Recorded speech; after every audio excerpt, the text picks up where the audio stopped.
señalado, ¿no es cierto?, las características de las leyes que se refieren, ¿cierto?, a la regulación y configuración del derecho a la seguridad social. Y tenemos también que tener presente en esta materia, ¿cierto?, en lo que se refiere a la seguridad social, que el establecimiento o modificación de normas o supresión de normas que incidan tanto en el sector público como privado, ¿cierto?, en materia de seguridad social, son de iniciativa exclusiva del presidente de la República, estableciéndose la prohibición constitucional, por lo tanto, de iniciativa legislativa parlamentaria en esta materia. Por tanto, una iniciativa parlamentaria, para poder ser tramitada, requiere necesariamente obtener el patrocinio del Ejecutivo en esta materia. Señalemos también que el contenido esencial de este derecho a la seguridad social está integrado por el derecho de acceso a las prestaciones de seguridad social configuradas legislativamente sin discriminación alguna, el derecho a no ser, ¿cierto?, privado arbitrariamente de las prestaciones, ¿cierto?, en un determinado estado de necesidad, y un derecho a la no reversibilidad de las prestaciones ya incorporadas al patrimonio de la persona,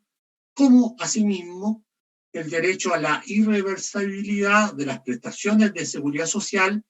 que asegura y garantiza el ordenamiento jurídico sin que ellas puedan ser disminuidas, ¿cierto?, sin que exista una justificación razonable en consideración al conjunto de los derechos y haciendo uso del máximo de recursos disponibles de acuerdo con los criterios claramente establecidos por el Comité de Derechos Económicos, Sociales y Culturales de Naciones Unidas que ya previamente hemos expresado. Señalemos también que es obligación del Estado garantizar la existencia de las prestaciones de los servicios de seguridad social a través de prestaciones básicas uniformes,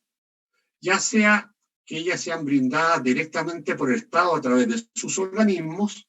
o a través de instituciones privadas, como señala el inciso tercero del artículo 19, número 18 de la Constitución, ¿no?, que repetimos, ¿cierto?, para que no se nos olvide, cuando señala que la acción del Estado estará dirigida a garantizar el acceso de todos los habitantes al goce de prestaciones básicas uniformes, sea que se otorguen a través de instituciones públicas o de instituciones privadas. De acuerdo al texto de este artículo 19, número 18, en su inciso tercero, al Estado le compete garantizar a todas las personas estas prestaciones básicas uniformes, las cuales deben emanar de un mismo sistema previsional, el cual puede ser público o privado, las cuales deben ser otorgadas en igualdad de condiciones a todos los que se encuentran en el respectivo sistema y en las mismas hipótesis. Señalemos también que corresponde al Estado supervigilar el adecuado ejercicio de este derecho a través de las instituciones configuradas legalmente,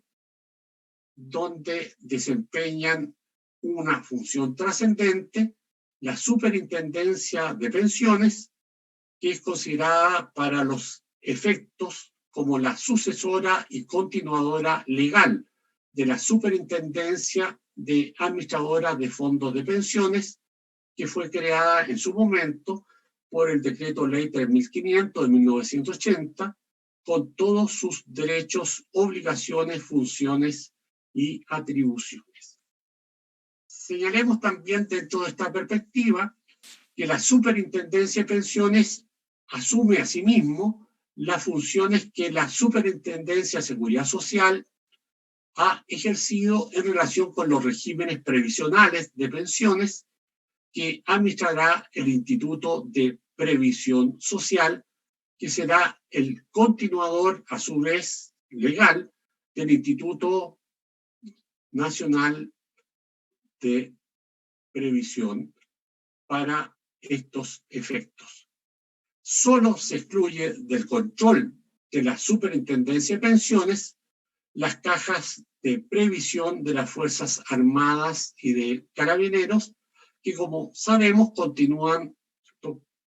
con el sistema antiguo de previsión social, que en definitiva constituye un sistema de carácter solidario, que en definitiva no se da en el ámbito de los sistemas de previsión actuales en materia de pensiones, como ya lo sabemos. A su vez, se encuentra también dentro de las competencias de la Superintendencia de Pensiones la supervigilancia y fiscalización del sistema de pensiones solidarias que administra el Instituto de Previsión Social, la fiscalización del Instituto de Previsión Social respecto a los regímenes de prestaciones de las cajas de previsión y del ex Servicio de Seguro Social que administre, con excepción de aquellas materias referidas al seguro social de accidentes del trabajo y enfermedades profesionales. Señalemos también, conforme a la sentencia del Tribunal Constitucional que ya habíamos considerado en la parte anterior de la clase, que en el considerando centésimo trigésimo cuarto, esto va a decir en el considerando 134, que nuestra Constitución, en este sentido, establece claramente que las prestaciones que envuelven los derechos en cuestión han de ser igualitarias y suficientes, sea que se otorguen ya sea por el Estado o por los agentes privados. Las expresiones que en tal sentido emplea el texto constitucional son libre e igualitario acceso. Y este libre e igualitario acceso es a prestaciones básicas uniformes, que en definitiva, por mandato de la misma Carta Fundamental, el Estado debe a su vez garantizar estos derechos. Agreguemos también, por otra parte, que la relación entre el derecho a la seguridad social y el derecho a la protección de la salud se ha visto expresado también en las consagraciones jurídicas internacionales, como es, por ejemplo, el Convenio 102 de la Organización Internacional del Trabajo, que incluye como riesgos y contingencias sociales en el ámbito de su protección las enfermedades, la maternidad, la vejez, la invalidez, la muerte, la cesantía, el desempleo, las cargas familiares y los riesgos profesionales. A su vez, debemos también detenernos un instante en el inciso tercero, el 19, número 18, cuando determina que la ley podrá establecer cotizaciones obligatorias. El legislador ha establecido el deber de cotizar por parte de los trabajadores dependientes, y estas cotizaciones son descontadas de sus remuneraciones mensualmente en el monto correspondiente a un 10%, ¿cierto? Lo cual debe ser descontado por el empleador e integrado, ¿cierto?, a la instancia de seguridad social respectiva. La reforma de 2008, por la ley a su vez 20.255, contempla la cotización adicional del seguro de invalidez y sobrevivencia, que es de cargo del empleador. Agreguemos también que por la ley 20.255 también se estableció la obligación de cotización de los trabajadores independientes mediante la modificación del artículo 89 del decreto ley 3.500 de 1980. Se define al trabajador independiente para efectos previsionales, manteniendo como requisitos para tal calificación que se trate de una persona natural que no está sujeta a subordinación respecto de un empleador y que ejerce individualmente una actividad de trabajo, que obtiene de dicho trabajo rentas en la condición de independiente. Estas son, conforme a su calificación tributaria, van a dar lugar a la obligatoriedad o a la voluntariedad, ¿cierto?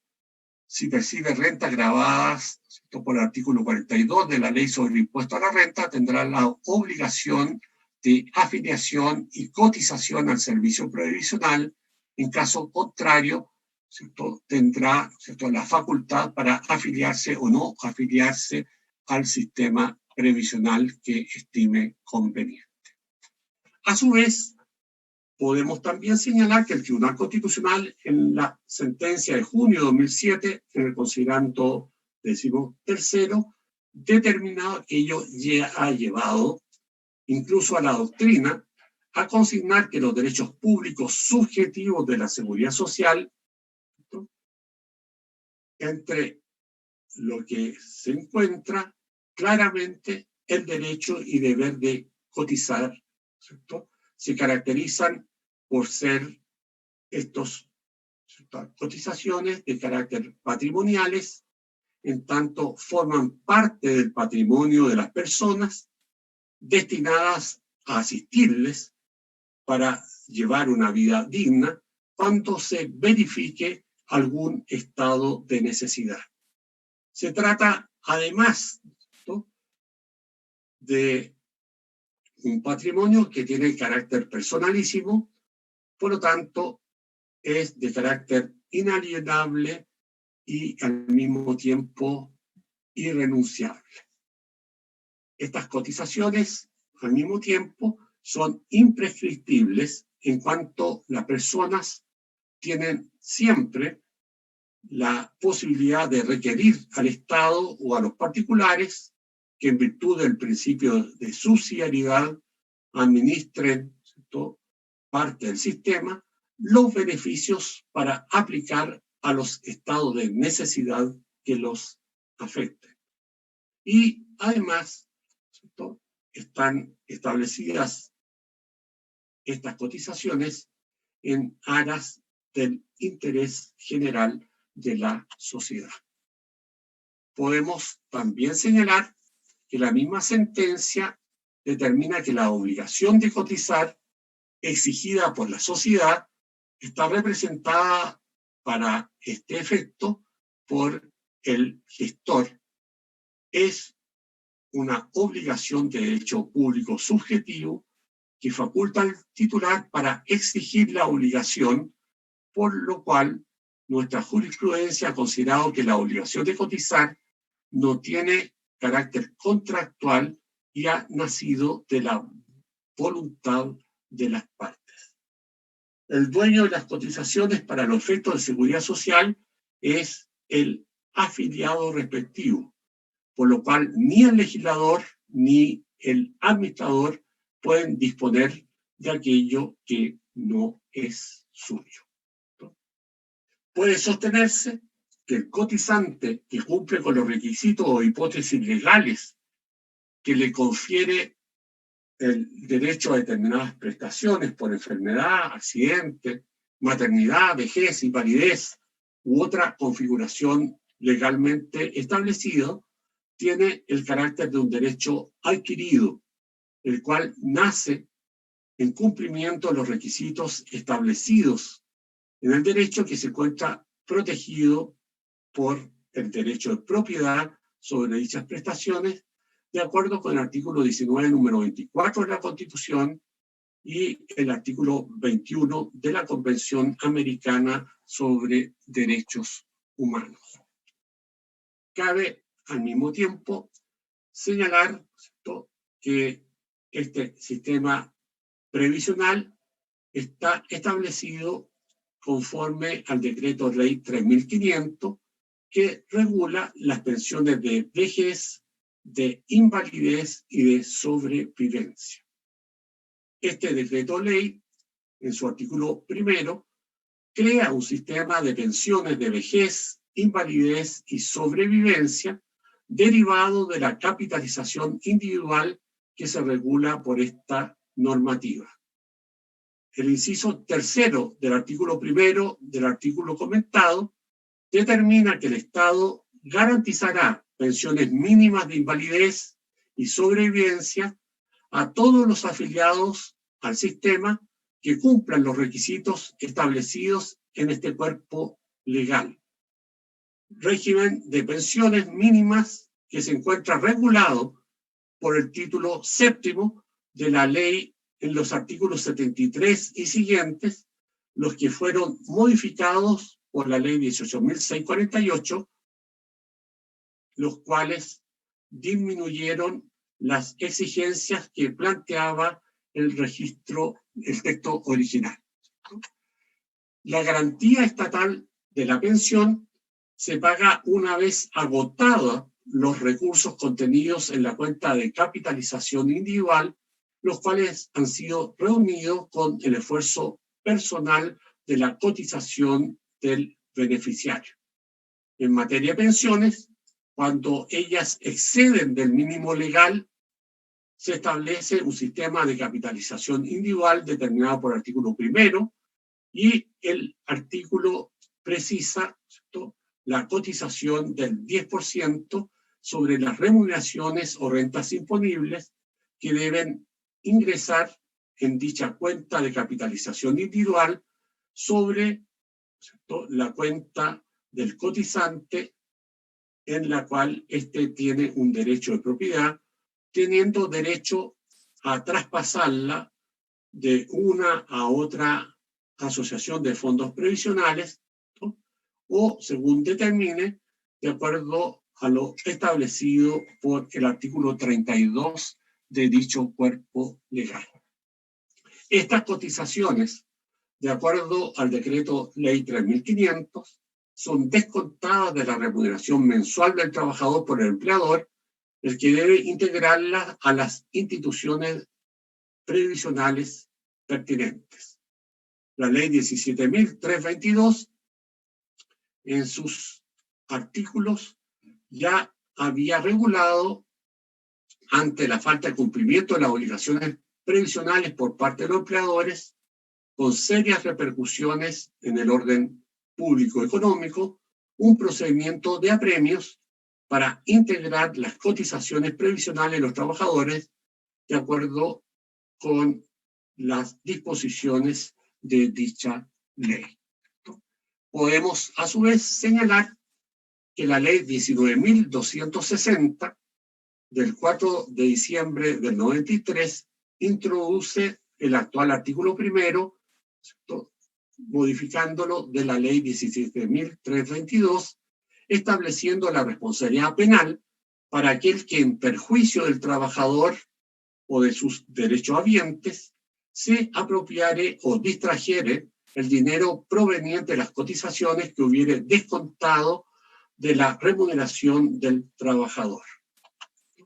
Señalemos al mismo tiempo que la reforma previsional desarrollada por la ley 20.255 ha sido significativa y introduce un pilar solidario que favorece a un sector importante de la población, ¿cierto?, y que mejora las prestaciones de pensiones mínimas y de pensiones existentes a la fecha, estableciendo el derecho a una pensión solidaria o al aporte solidario. Estas prestaciones contemplan un régimen contributivo de pensiones, el que mantiene financiado fundamentalmente por el trabajador afiliado. El Estado, en este sentido, se reserva la exclusividad de la gestión de dicho pilar. Podemos también establecer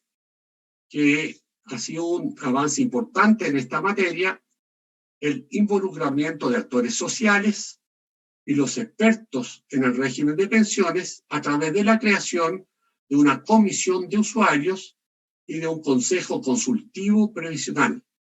También se crea un fondo para la educación previsional que tiene especial relevancia en un país en que la cultura de seguridad social tradicionalmente es escasa en la mayoría de su población. Respecto de la cobertura de la mujer, el concepto de proteger a la mujer con independencia de su situación conyugal, considerando las peculiaridades de la afiliación y permanencia en el empleo,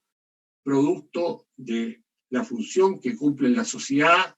y en particular en la familia, ¿no? La ley 20.255 establece mejores condiciones para el aseguramiento para las afiliadas que se mantienen cotizando más allá de los 60 años. Cabe también señalar que se bonifica la cuenta individual, ¿no?, de la afiliada en virtud, ¿cierto?, de la natalidad, vale decir, de acuerdo a la cantidad de hijos que ella, ¿cierto?, haya dado a luz. Agreguemos también que en materia de cotizaciones se avanza en la instauración gradual del aporte del empleador, que de acuerdo al texto original del decreto 3.500 no lo contemplaba, haciendo recaer todo el peso del esfuerzo originalmente en el trabajador. La ley 20.255 contempla que la cotización adicional del seguro de invalidez y de sobrevivencia es de cargo del empleador. Agreguemos también dentro de esta perspectiva, para terminar el análisis, que de acuerdo, ¿no?, con la ley 20.255, los órganos públicos que tengan la principal responsabilidad del sistema de previsión social son, en este sentido, el Ministerio del Trabajo y Previsión Social y su Subsecretaría de Previsión Social. A su vez, la Superintendencia de Pensiones, a las cuales hemos ya hecho referencia, la Superintendencia de Seguridad Social, el Instituto de Previsión Laboral y el Instituto de Seguridad Laboral. Estas instituciones, ¿cierto?, son las principales instituciones, ¿cierto?, dentro del sector público que tienen, por lo tanto, competencia, ¿cierto?, para supervigilar y desarrollar, ¿cierto?, lo que son las instituciones, ¿cierto?, de seguridad social.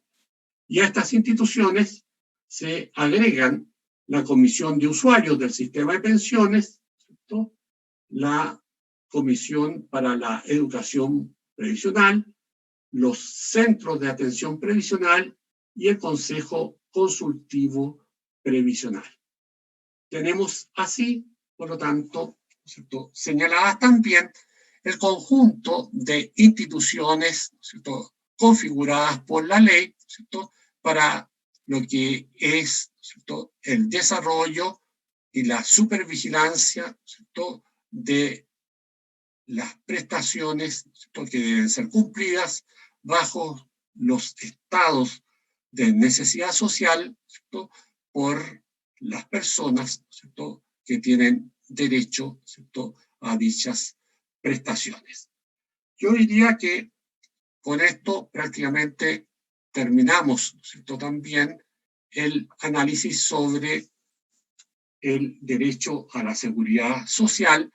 y, por lo tanto, podemos, una vez ya tenida la visión completa del sistema, ¿cierto?,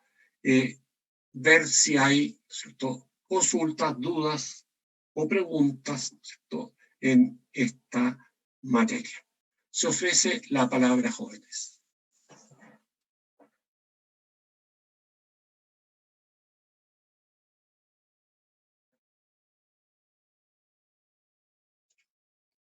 Preguntas, dudas, comentarios.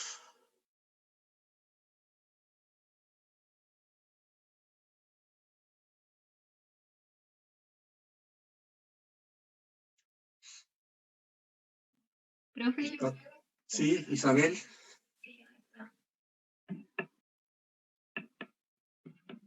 O sea, al menos a mí no me produjo duda esta materia, así como este último punto en particular. Ya. Bueno, no sé si alguien podría tener alguna duda o comentario. ¿Profesor? Sí. Habla Javiera. Sí, yo tenía una duda, pero no respecto a la materia, sino al PowerPoint, al de la clase de ayer y a la de hoy, si lo va a subir esta semana como para ponernos al día con los apuntes. Sí, hoy día yo se lo mando a la ayudante, ¿no es cierto? Por lo tanto, para que se los suba en Educandus, para que ustedes los tengan a su disposición. Ah, ok. Gracias, profesor. De nada, porque la próxima semana precisamente ustedes la tienen sin clases con el objeto, ¿no es cierto?, de desarrollar una semana de estudio autónomo y de ponerse, ¿no es cierto?, al día en su estudio de las materias que tengan en los distintos cursos.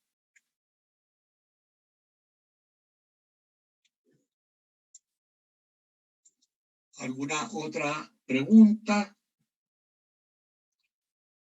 ¿Duda?